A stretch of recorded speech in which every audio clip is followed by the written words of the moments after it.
নমস্কার, আমি পার্থসারথী মুখোপাধ্যায় আর আপনারা দেখছেন সঙ্গে পার্থসারথী। ইতিমধ্যেই অভয়া কাণ্ডের জন্য রাজ্য সরকার খুব কড়াভাবে তৎপরতা দেখিয়েছে। ইতিমধ্যেই 3 জন এই মামলার সঙ্গে যুক্ত আইপিএস অফিসার, তাদেরকে সাসপেন্ড করা হয়েছে। শুরু হচ্ছে নতুন করে তদন্ত।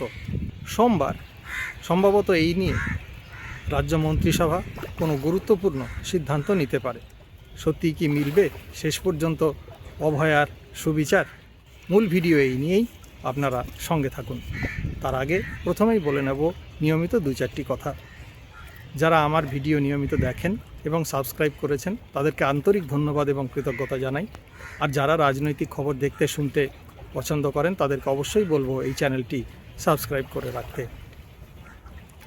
চলে আসছি আজকের মূল বিষয়ে। অভয়া কাণ্ডে কর্তব্যে অবহেলার জন্য 3 আইপিএস অফিসারকে সাসপেন্ড করেছে রাজ্য সরকার। যতদূর জানা যাচ্ছে যে আগামী সোমবার এ বিষয়ে আরও রাজ্য মন্ত্রিসভা নতুন কোনো সিদ্ধান্ত নিতে পারে। কি হতে পারে সেই সিদ্ধান্ত? মনে করা হচ্ছে হাইকোর্টের কোনো অবসরপ্রাপ্ত বিচারপতির নেতৃত্বে পূর্ণাঙ্গ তদন্ত রিপোর্ট তৈরি করার জন্য সিদ্ধান্ত নেওয়া হতে পারে রাজ্য মন্ত্রিসভায়।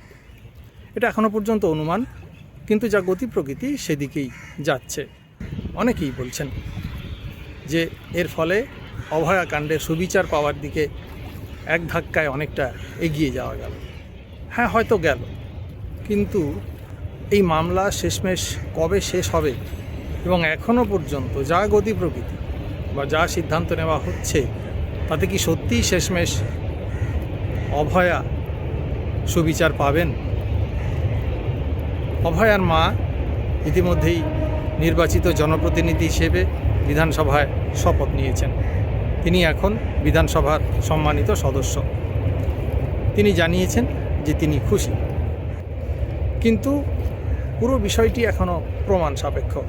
অর্থাৎ সত্যিই এই 3 আইপিএস অফিসারের কাজে কোনো সন্দেহজনক বিষয় ছিল কি না, কাজে গাফিলতি কতটা ঘটেছিল এবং মূল অপরাধীকে সত্যিই আড়াল করার পেছনে এদের কোনো ভূমিকা আছে বা ছিল কি না, সেইটা নিশ্চিতভাবেই তদন্তে পরবর্তীকালে উঠে আসবে।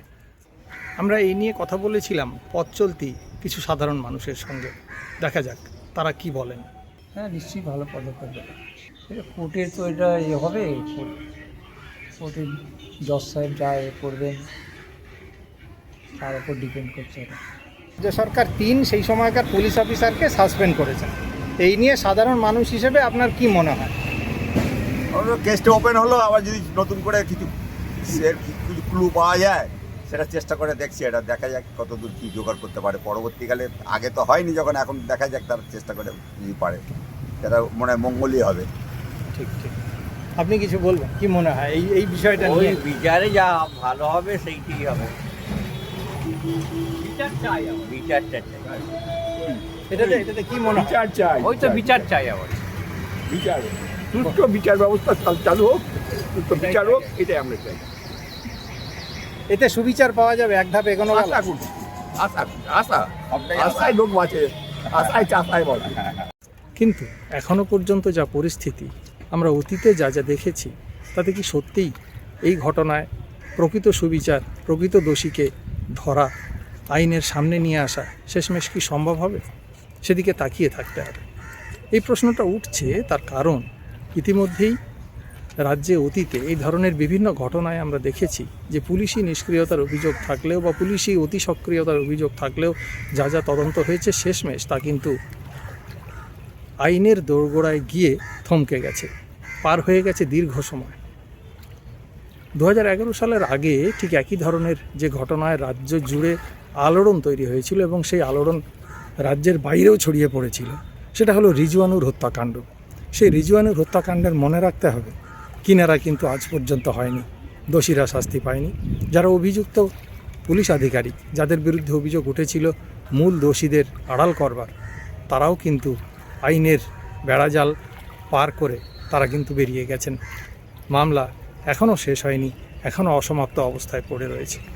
নন্দীগ্রাম কাণ্ড, দোষীরা চূড়ান্ত শাস্তি পেয়েছে কি না, সে মামলা এখনও বিচারাধীন। কি হয়েছে নেতাই মামলার? কি হয়েছে আরও অন্যান্য এই ধরনের ঘটনা। ঠিক একইভাবে কিন্তু আইনের দরজায় গিয়ে তার পার হয়ে গেছে দীর্ঘ সময়।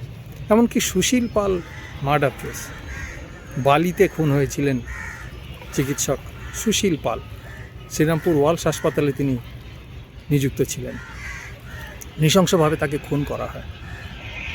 তার মামলা এখনও হাইকোর্টে বিচারাধীন। হাইকোর্টে সেভাবে সেই মামলা উঠেইনি। নিম্ন আদালতে দোষীরা শাস্তি পেয়েছিলেন, তারপর তারা কেউ জামিনে মুক্ত হয়েছেন এবং এখনও পর্যন্ত সেই মামলা নিষ্পত্তি কিন্তু হয়নি, সুবিচার মেলেনি বিচার প্রার্থীর। এরকম আরও রয়েছে ঘটনা। তাহলে কি অভয়াকাণ্ডেও সেই একই দিকে যেতে চলেছে? আমরা জানি না, অপেক্ষা করতে হবে।